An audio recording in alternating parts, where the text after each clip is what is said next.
of peace, giver of mercy, and my help in time of need. Lord, I can't help but sing faithful. Faithful you are. Faithful forever you will. Sing faithful, faithful you are.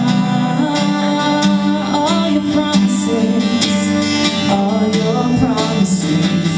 yes and amen. Sing all your promises, Lord. All your promises are yes and amen.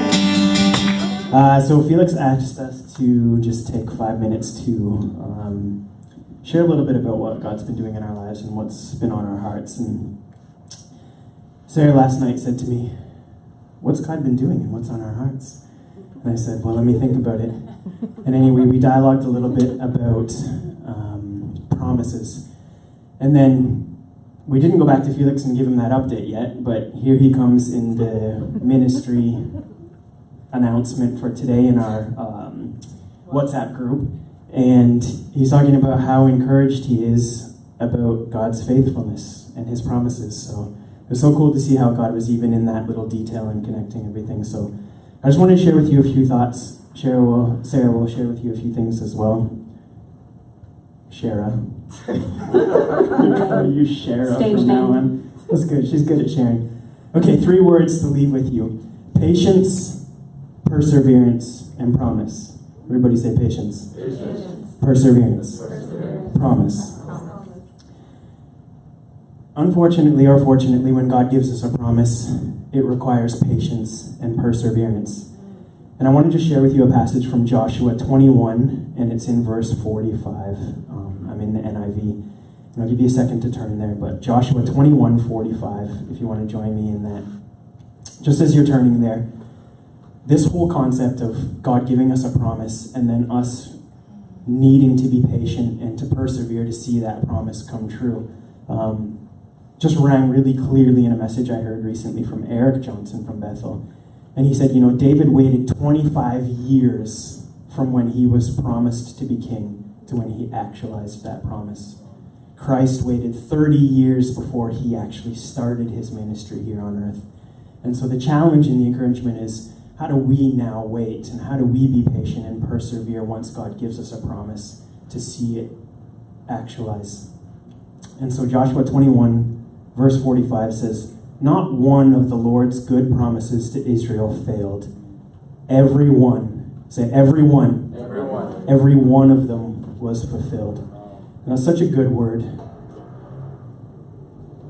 One last thing I want to share with you.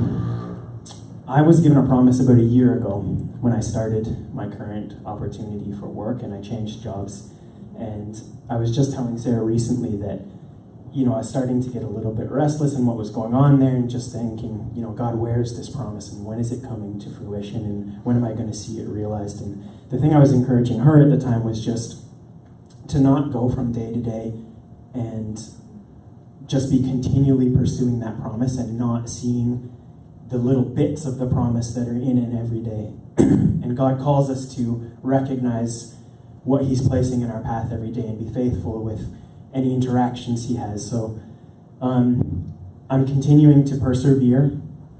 I'm continuing to be patient, and I'm continuing to just wait for God's promises that he's given to me. And then just this final thought. Jesus was the greatest promise ever given, and God came true to that promise, and he delivered on that promise. So how much more will he deliver on all of the smaller promises in our lives that he gives to us if we're patient and we persevere?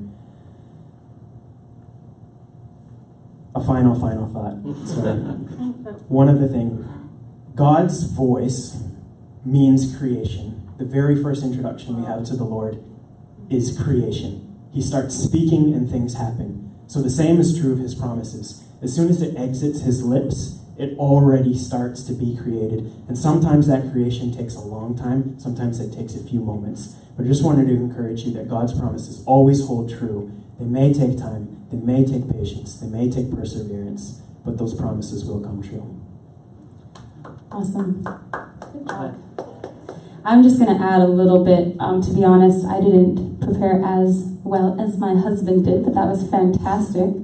But what I just kind of sense is maybe some of you don't really understand what does it mean, oh, God's promises, what are they singing about, what are they talking about? And to be honest with you, I'm still figuring out what does a promise look like for me? Is it this or is it this? But for me, in my journey, I remember as a teenager, 18 years old, and listening to worship music in the basement of a house that my parents own in the States.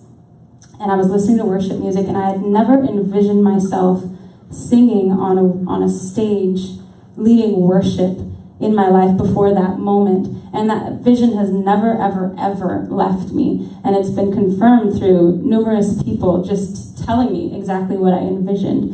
And so that's a promise I believe in my life.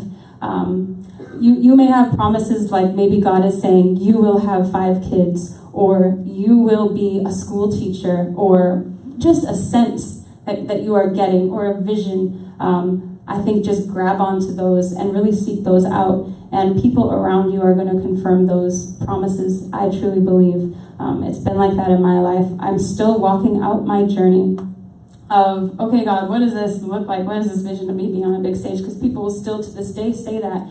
And I will think sometimes, well, yeah, I've already done that. I've already been there.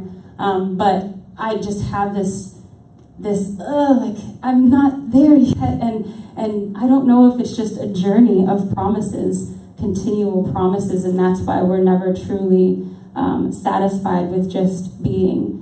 And I think that's okay too. Something really cool that has happened between us just in the last couple of days on this topic is that God has just synced us without us even talking to each other. The other day I was jogging and he came to my mind, and I was just praying for him specifically for work, and specifically, he didn't tell me that he was upset or anything, just kind of in this journey and kind of feeling like limbo sort of, and he came home and he just shared with me where his frustrations lie. But I just said, even that is just so amazing that God can see you in that moment and speak to my heart and say, you need to pray for your husband right now. And there have been 3 sermons. I listen to a lot of podcasts. Elevation Church, Bethel, and also John and Lisa Bevere, husband and wife team. They do this really cool podcast if you're interested in watching it. It's really awesome because they just have like a 15-minute conversation with each other, and it's all been on promises and contentment. And there was a really cool line in there because sometimes you are going through this journey of growth, and you're getting to that's actually the process of getting to your promise, of going through this valley. And something that really stuck with me was when I believe it was the Elevation Church pastor, he just said, the grass grows in the valley. That's actually where the grass grows.